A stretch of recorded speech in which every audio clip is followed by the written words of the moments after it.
बोले सरस्वती मैया की बीड़ा के बजैया सतो सुर के रचैया हंस पे सवार हो के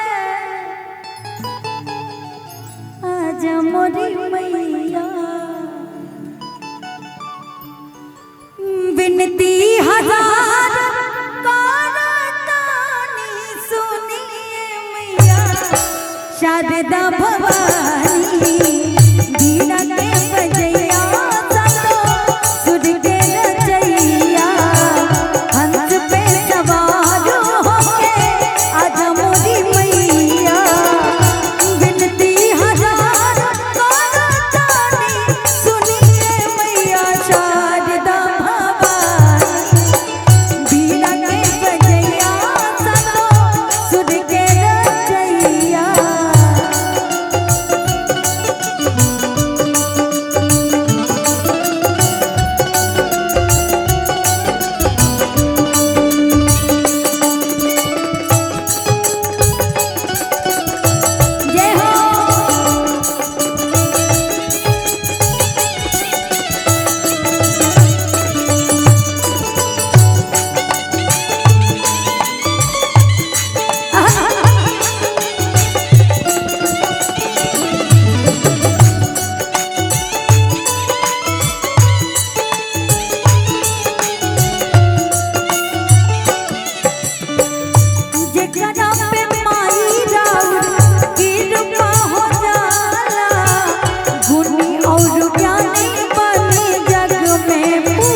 सुर में तुझे करा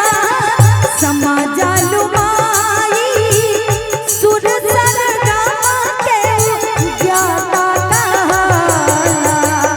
मूर्खों भी बन जानी सुनिए मैया शारदा भवानी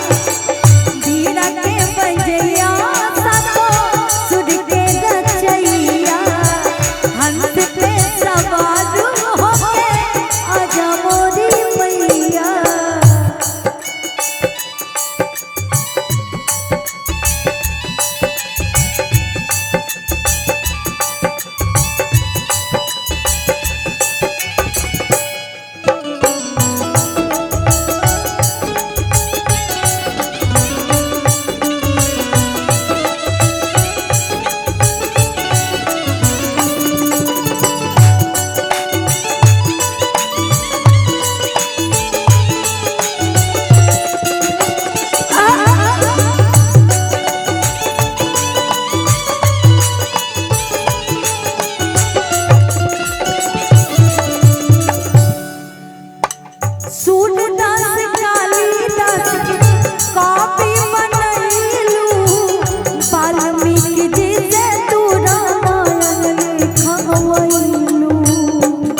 सरस्वती मैया की।